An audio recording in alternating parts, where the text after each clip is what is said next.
आनला आरो सन्जितादिनि गेजेराव सावरायदों। उदालगुरि जिल्लानि भारत भुटान सिमानि हाइलेन्डुवार सरायखाथि हाग्रा मावबादायाव सावरायो।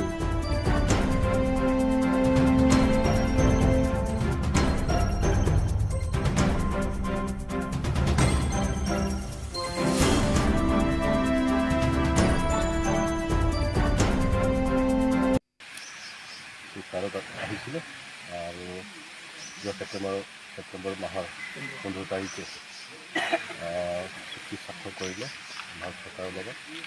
গতিকে আজি আমি একত্ৰিত হোৱাৰ কাৰণটো হ'ল যে ইমান দিন সংগ্ৰাম কৰি খালে এতিয়া নিজ নিজ ঘৰলৈ সকলে ঘূৰি যাব আৰু আমাৰ যিবিলাক শিক্ষক নেতৃবৰ্গবিলাকে ঘূৰি যাব। গতিকে এওঁলোকৰ কিছুমান সামাজিক দায়িত্ব বাঢ়ি যাব আৰু ইয়াতে সংগ্ৰাম শেষ হৈ নাযায়।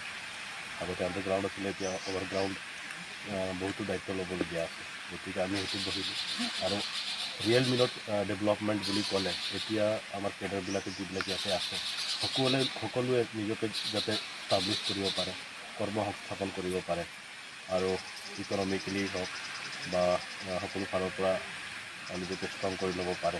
সেইটো কাৰণে আজি অলপ বহিলোঁ আমি ভৱিষ্যত কোনে কেনেকৈ আগবাঢ়িব কৰ্ম সংস্থাপনৰ সেইটো বিষয়ে অলপ আলোচনা কৰিলোঁ, ঘৰুৱাভাৱে আলোচনা কৰিলোঁ।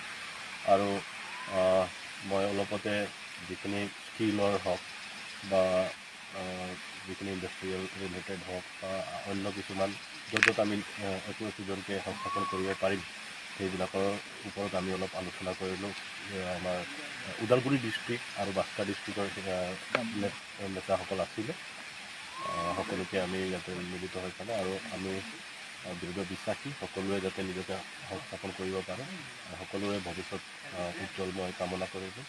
আৰু এই ক্ষেত্ৰতে আজি প্ৰমোদ বড়ো ডাঙৰীয়া, আমাৰ সন্মানীয় মুখ্যমন্ত্ৰী হেমন্ত বিশ্ব শৰ্মা ডাঙৰীয়া বা নৰেন্দ্ৰ মোদীজী, অমিত শ্বাহজী সকলোকে মই ধন্যবাদ জ্ঞাপন কৰিছোঁ।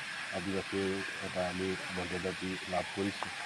একত্ৰিত হোৱাৰ এটা উদ্দেশ্য আমাৰ যিহেতু এতিয়া শান্তি চুক্তি হৈ গ'ল, শান্তি চুক্তিৰ পাছত আমাৰ ল'ৰাখিনিক কেনেকুৱা লৈ পেলাই আমি সমাজৰ লগত খাপ খাই চলিব পাৰোঁ তাৰ বিষয়ে আমাৰ ওদালগুৰি ডিষ্ট্ৰিক্ট হিচাপে আমাৰ আলোচনা হৈছে। আমি কেনেকুৱা সমাজৰ লগত কেনেকুৱা মিলিব পাৰিম, আমাৰ ল'ৰাবিলাকে যিখিনি ষ্টেটমেণ্ট পাব কেনেকুৱা তেওঁলোকে মানে আগবাঢ়ি যাব পাৰিছে টকাখিনিক লৈ পেলাই দৈনন্দিন জীৱনত কেনেকুৱা ব্যৱসায়ৰ ক্ষেত্ৰতে হওক বা আপোনাৰ খেতি বাতিৰ ক্ষেত্ৰতে হওক বা বাগান আপোনাৰ প্লেণ্টেশ্যনৰ ক্ষেত্ৰত হওক, এইবিলাক লৈ পেলাই আমি আলোচনাৰ কাৰণে ইয়াতে আহিছোঁ। আমি লগতে আমাৰ ইয়াং ছাৰেও তেওঁক আমি যোগাযোগৰ লগত আহিছিলোঁ।